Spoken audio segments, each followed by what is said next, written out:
Good afternoon and welcome to a very special interview show of the Prode. The debate on the newly launched Agnipath scheme for the recruitment in the Indian Army is at an all-time high in India, and there are protests going around against the scheme in almost all the important cities of the country. Joining me today from New Delhi to talk about the Agnipath scheme is former Director General of Military Operations of the Indian Army, General Vinod Bhatia. General Bhatia is the Director, Center for Joint Warfare Studies, India, and is a renowned defense and military expert. Thank you so much, General Sir, for your time and a very warm welcome to the show. Thank you very much. Thank you, and Jai Hind, honor to be on your show as always.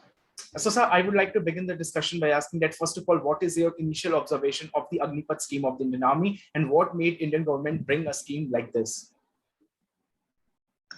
My initial observations are one of apprehension and concern, because we are trying to transform a very functional, effective organization like the armed forces at a time when there's a disruptive world order, especially Indian security challenges are at a stage where we have China knocking on our doors.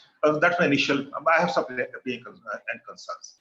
On the other hand, now that the scheme is rolled out, I would be very happy to see it succeed, to ensure that it enhances the combat effectiveness, it meets the aspiration of Agniveers, and we have effective armed forces who can overcome the many concerns and challenges.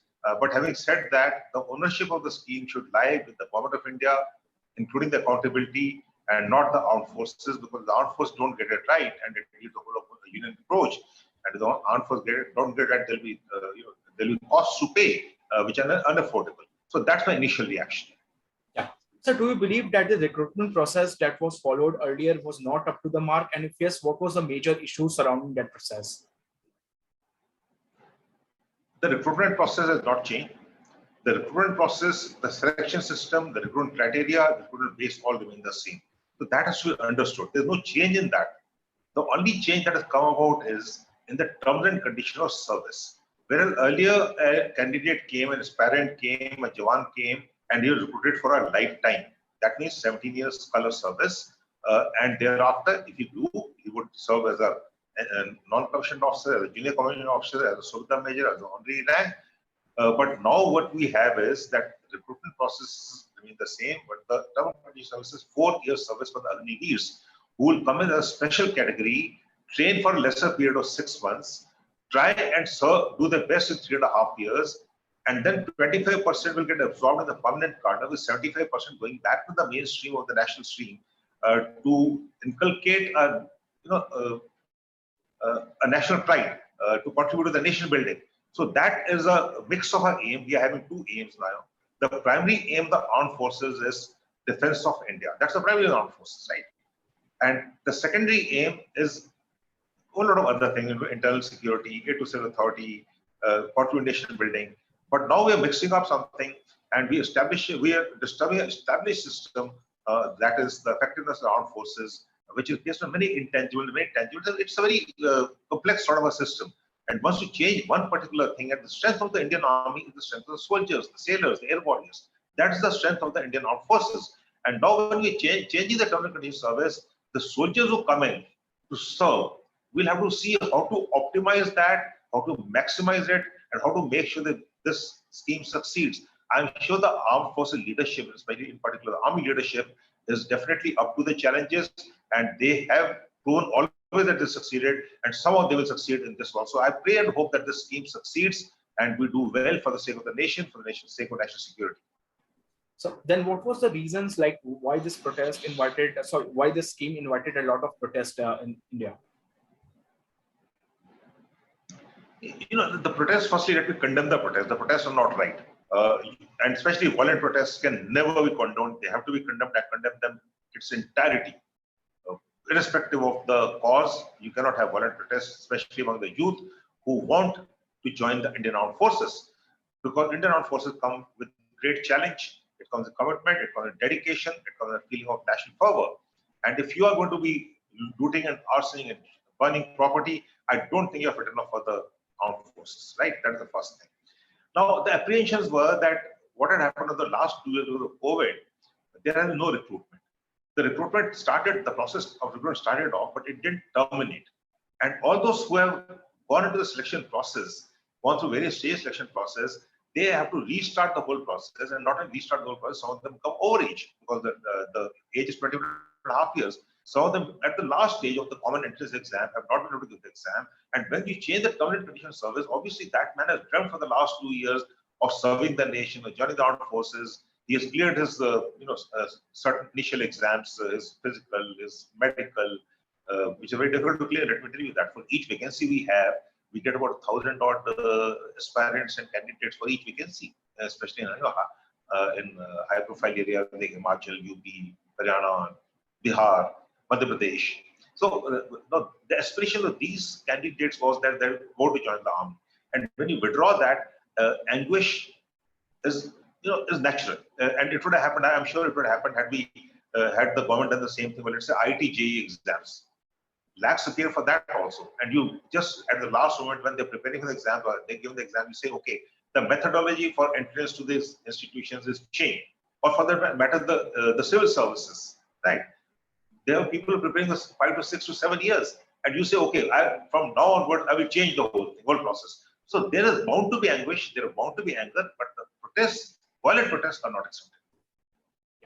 So, sir, what according to you are the certain points on which the government needs to work on in order to make this scheme more acceptable if they want? I'm sure the government is much wiser than a man like me, who is an old man.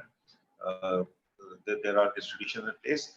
I'm sure they must have analyzed the cause and effect. They must have done the cost benefit analysis. They must have taken the holistic view of everything.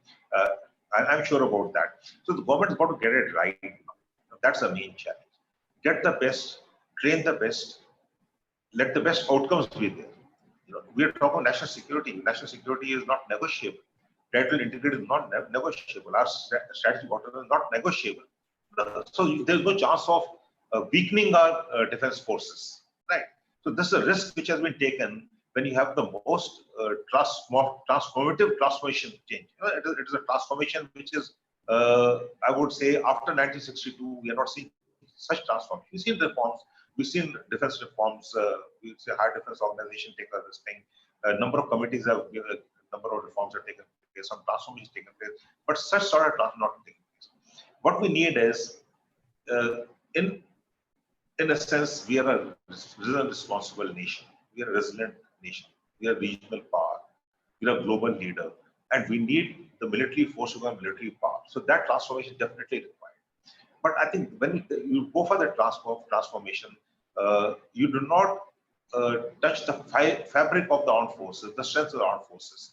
So that is where I think the government have to be very careful. While we modernize, whether we get a young army, we transform into a technology-savvy army, that's all very good. It has to be done. It is a requirement of a new age warfare. But when you do that, make sure that your strengths remain your strengths. You consolidate your strengths, and if you go on weakness, this is normal. And world over the challenges are recruitment, quality, recruitment of quality manpower and retention of quality manpower. That's the challenge. And similarly for the armed forces, today we are going to recruit possibly the second best now. Because the best will not come, because it's not a permanent job. The best will go to the central RC, armed police forces, state police forces, state police, various other organizations, and those who can't get anywhere will come into the armed forces. So how do we incentivize that? There are enough incentives, but to incentivize, the Indian psyche is such that I want a permanent job. Haven't what me. Once I get a permanent job, pensionable job, I get respect in the village. I feed about 8 to 10 people who are with me. We have to understand the rural India. So that is something which we have to understand, and then we have to optimize that. A 6-month trained soldier, once he joins a unit, a ship, a squadron, he needs 4 to 5 years to be part of that. How do we manage that will be the challenge.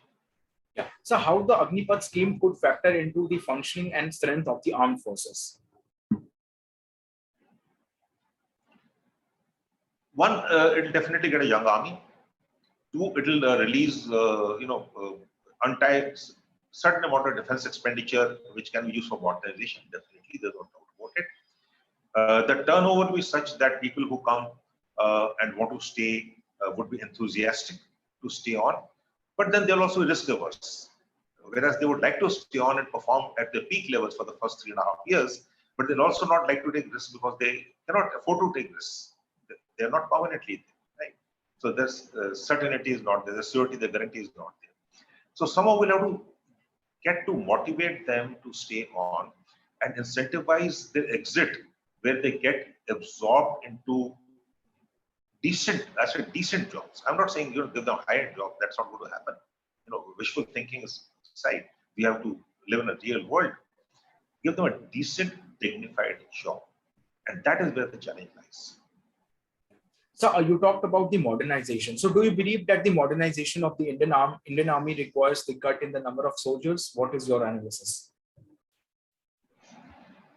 See, the way we are going about it, I don't know, because technology, when you say technology, force multipliers. Firstly, the Indian Armed Forces would 70 to 80% low to medium technologies. Okay, we don't need high technology. There are not high technologies. We look at our, arms and ammunition, the assault rifle of a soldier. We're still carrying the Insaf, which was designed in the 80s. In 40 years, we not be able to find a good replacement. Getting the AK-203, that is also an old design. So the fact is, technology is one part of it. But when you induct technology and force multipliers, they also multiply forces. When you have new technology coming in, you also multiply forces. That is one part. So we should look at technology and other means as force substitutors. We got to right size. There's no doubt about it. We got to right size. So we need force substitutors. We need to look at certain fat within the army. We got to look at a lot of fat in the Ministry of Defense, where we got 500,000 civilian employees. And even if we talk about defense budget, the defense pensions, about 35% pension out goes towards civilian employees. Of course, they shift to the NPS over long term. That will reduce. So everyone says ballooning pension bills. It is not ballooning pension bills. Please see, check your figures, right?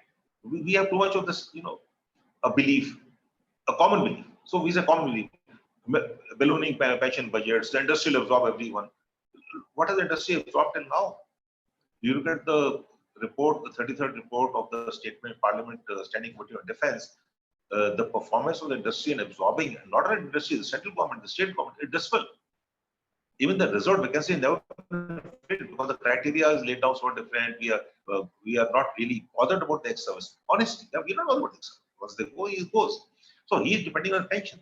So how does everything change now? That is the change management, the transition management has to be in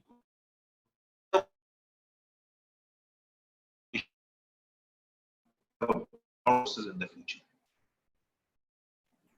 So, sir, I would like to conclude the discussion by asking that what is the way forward for the scheme, and where do you see the scheme going? Do you think that the government will take the scheme back after seeing the national-wide protests? No, I don't think so. I don't think it should be taken back. When the government decision has been taken, violent protests are not the answer. Why should the government listen to the violent protesters? Everyone will protest. No, there's a government, and the government has taken a very what I would say, let the government now use this as a pilot project. We've implemented a transformation without a pilot project. So let this be a pilot project and government implement it and see the cause and effect, see how it rolls out, how it pans out, what are the strengths and weaknesses, and then review it. And review process is already in place. We already started seeing the reviews coming in. It's been reviewed, but don't take it back under pressure. That will not be right. Yeah. Thank you so much, Jalsa, for your kind views. Hope the government will look into this in a more liberal perspective. Appreciate your presence and thank you once again. Jai Hind. Jai Hind. Thank you so much.